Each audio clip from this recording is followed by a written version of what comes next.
Au nom du Père et du Fils et du Saint-Esprit, ainsi soit-il. Mes bien chers amis, mes bien chers frères, la liturgie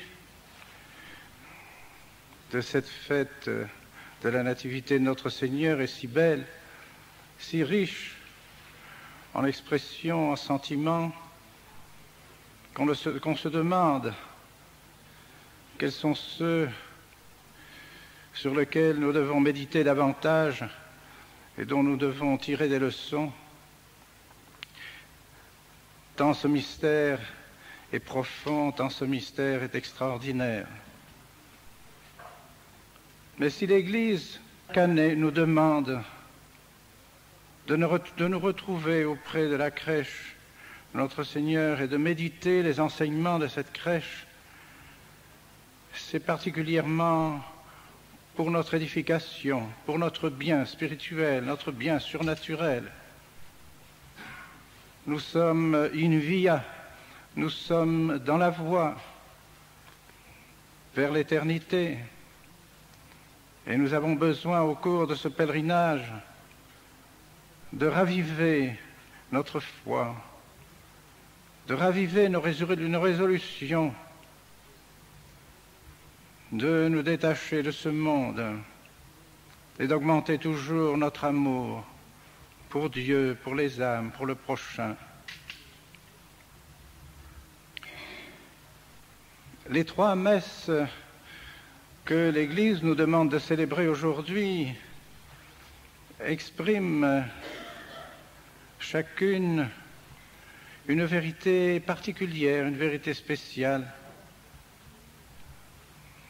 Dans la messe de la nuit, c'est surtout la génération éternelle de notre Seigneur que l'Église nous demande de méditer. Odie ego genuite. Odie, c'est-à-dire, c'est aujourd'hui qui est éternel, c'est aujourd'hui qui est toujours un aujourd'hui. Odie ego genuite. Oui, la génération du Verbe n'a pas commencé. Elle a toujours été. C'est ainsi dans la Sainte Trinité depuis toujours. La messe de l'aurore nous demande surtout de méditer la naissance de Jésus en nous, notre sanctification. Jésus, en effet, est né en nous par la grâce du baptême et sa divinité et son humanité nous est toujours plus proches par les sacrements que nous recevons, par les efforts que nous faisons pour être toujours davantage unis à notre Seigneur Jésus-Christ. Et la 3e messe, celle du jour, celle que nous venons d'entendre déjà, les textes, en particulier celui de l'Évangile, nous montre que c'est la génération temporelle de notre Seigneur que nous méditons et que nous admirons et que nous vénérons. Au cours de cette messe, il y a quelques instants, nous nous sommes agenouillés aux paroles « Et verbum caro factum est ». Et le Verbe s'est fait chair. Et le Verbe a habité parmi nous.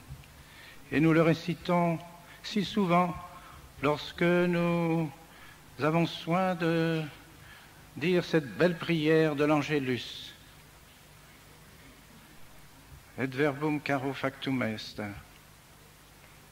Oui, nous est bon de contempler cette vérité extraordinaire, incroyable, inimaginable, que Dieu se soit fait l'un d'entre nous. Et alors nous allons insister particulièrement sur les dispositions qui nous sont nécessaires pour bien profiter de ce grand mystère, de cette belle journée de Noël. Il me semble que l'on peut insister particulièrement sur 3 dispositions particulières qui sont celles d'ailleurs que nous remarquons chez ceux qui se sont approchés de Jésus, qui ont été par une grâce particulière choisis et appelés auprès de Jésus dans la crèche. La première disposition, c'est celle du renoncement. Par un dessein tout particulier de la providence, notre Seigneur lui-même a voulu naître dans une étable, dans une crèche, nous montrant particulièrement que nous devons savoir renoncer aux choses de ce monde. Si lui, le Créateur de toutes choses, lui qui tient le monde dans ses mains, lui qui a tout créé, lui qui aurait pu naître dans un palais comme nul autre prince au ce monde n'aurait connu, il a préféré nous donner cette leçon du renoncement, de la pauvreté, nous montrant par le fait même combien les choses spirituelles sont infiniment supérieures aux choses matérielles, que nous devons mépriser ces choses matérielles au profit des choses spirituelles. Et nous voyons également que si notre Seigneur a voulu naître dans une crèche et comme dans une sorte d'exil, loin de la maison de Marie et de Joseph, loin de Nazareth, il a voulu aussi appeler ceux qui les entouraient et les détacher en quelque sorte de leur famille, de leurs biens, de leur maison. Marie et Joseph ont été réduits à héberger Jésus dans une crèche, alors Marie est la mère de Dieu, alors que Joseph est le gardien de Marie et de Jésus.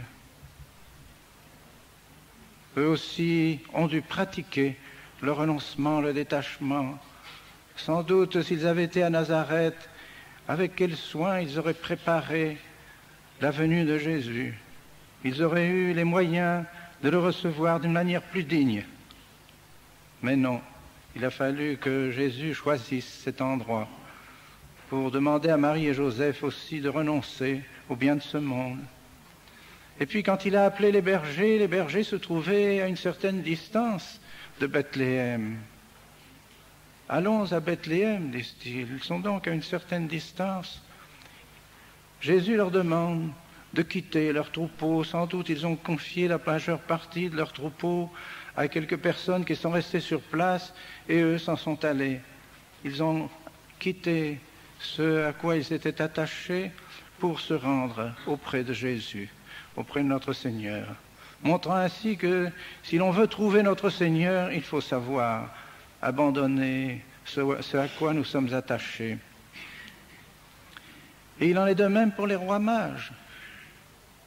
Les rois mages ont dû aussi quitter leur pays, quitter leur maison, quitter leurs habitations, traverser sans doute le désert et pendant de longues journées se rendre auprès de Jésus à Bethléem.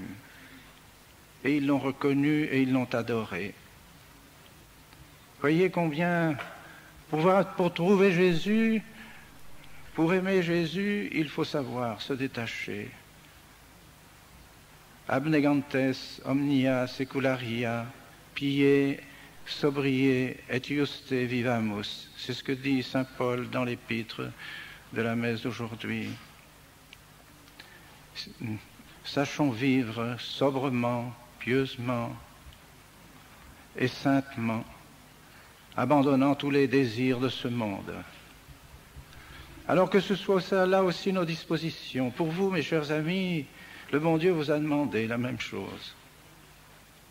Vous avez dû quitter vos familles, vous avez dû quitter les vôtres. Vous l'avez fait généreusement, mais que votre cœur aussi soit détaché. Il ne suffit pas d'être détaché matériellement, physiquement, des siens, des richesses de ce monde, des biens de ce monde. Encore faut-il en être détaché intérieurement dans nos âmes.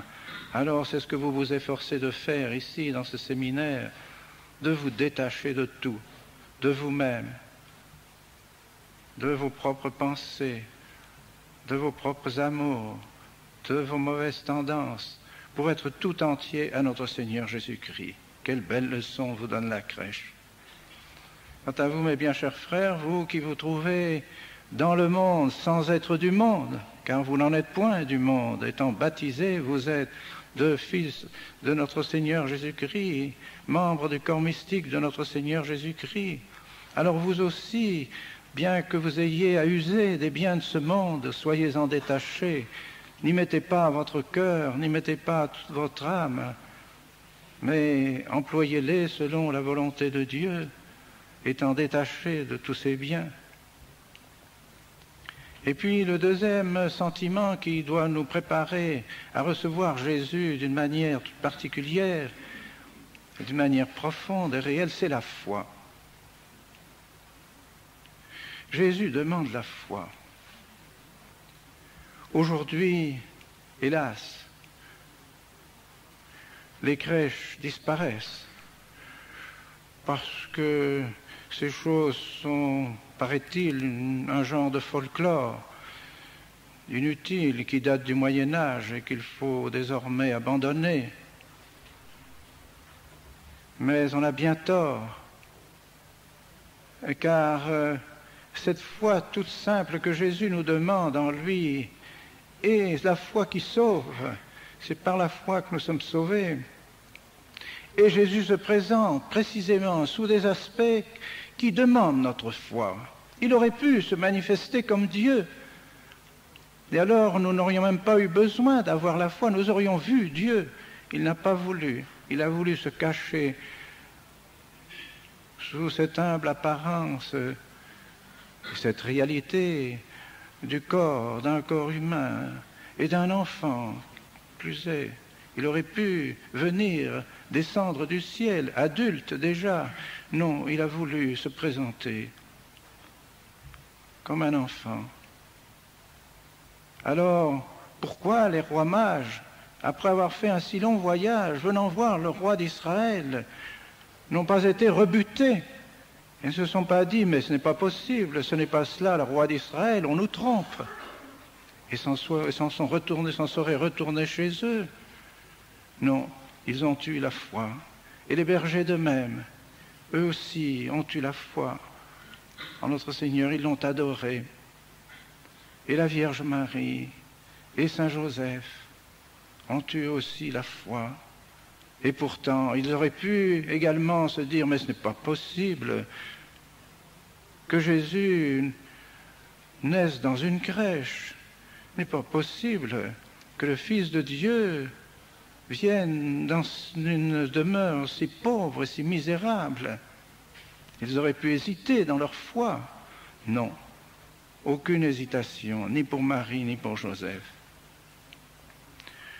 Eux étaient déjà des spirituels. Eux comprenaient que les choses de ce monde ne sont rien.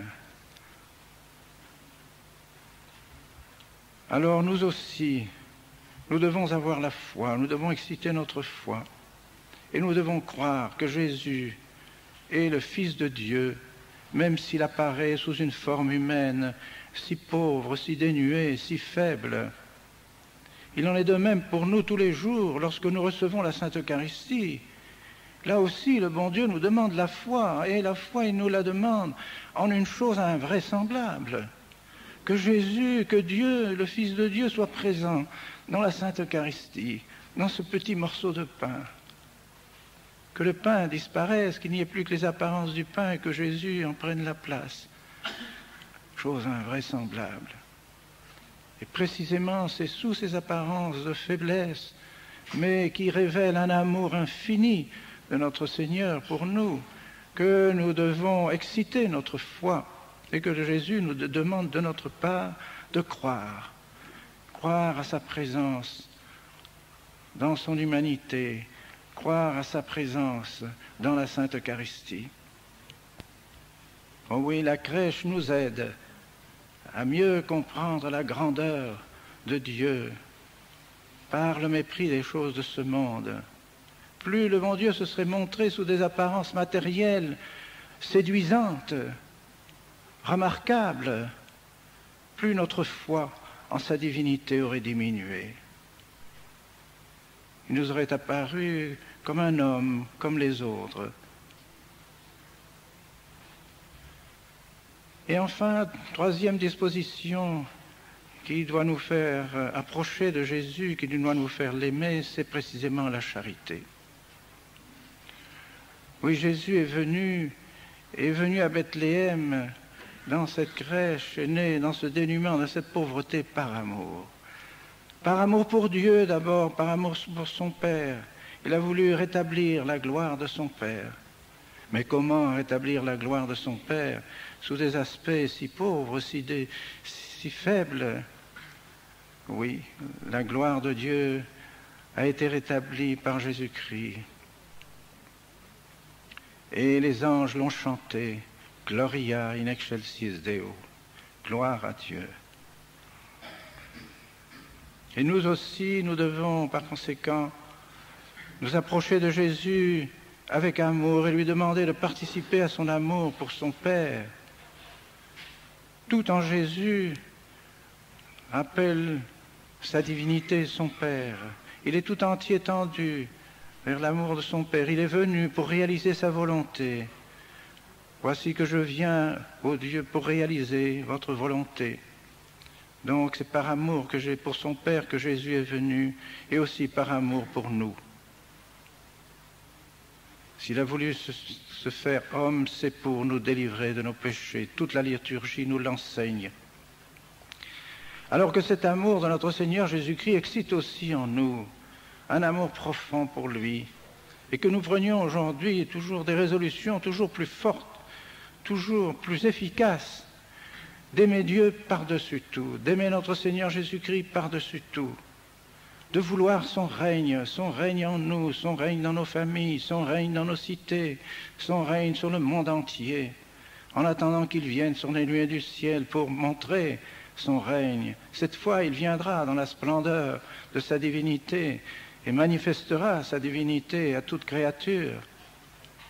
Alors, faisons en sorte que le règne de notre Seigneur Jésus-Christ avance en nous et parmi nous. Et je ne pourrais pas terminer ces quelques mots sans évoquer la situation de nos frères de Pologne. Sans doute aussi en Pologne, dans les familles, malgré la persécution, malgré l'esclavage qu'ils subissent, esclavage qui est animé des sentiments qu'animait Hérode. Hérode était possédé du démon. C'est le démon qui en Hérode tremblait de voir ce petit enfant naître à Bethléem et a voulu pousser Hérode à massacrer tous les enfants afin de faire disparaître ce roi. Mais Dieu l'a fait échapper de ses mains. Eh bien, il en est de même dans la Pologne. On veut faire disparaître notre Seigneur des cœurs de ces Polonais par tous les moyens. Et peut-être la persécution sévira encore davantage contre l'Église, contre les prêtres, afin de faire disparaître l'adoration et la soumission à la volonté de notre Seigneur Jésus-Christ. Car ces communistes sont athées par principe et radicalement. Ils luttent contre Dieu, ils sont vraiment exercés à lutter contre Dieu. Alors prions d'une manière toute spéciale pour nos chers frères dans la foi qui souffrent aujourd'hui.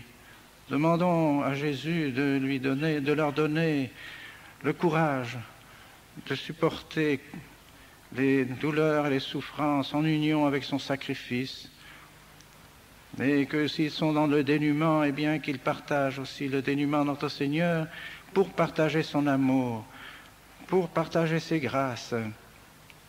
Qu'ils pensent à cela afin que cette persécution et ces souffrances qu'ils subissent soient pour eux non pas une occasion de révolte contre Dieu, une révolte contre la providence, mais au contraire une soumission douce, paisible à la volonté de Dieu, tout en résistant aux oppresseurs, tout en résistant à ceux qui persécutent notre Seigneur. Alors nous prierons, n'est-ce pas, d'une manière toute particulière aujourd'hui, pour ces chers Polonais et pour tous ceux qui souffrent dans le monde à cause de leur foi. Nous demanderons en particulier à la Vierge Marie de nous aider à avoir ces dispositions qu'elle avait pour recevoir Jésus en elle et le recevoir dans la crèche comme elle l'a eu dans ses bras. Demandons à la Vierge Marie de nous donner Jésus, au nom du Père et du Fils et du Saint-Esprit, ainsi soit-il.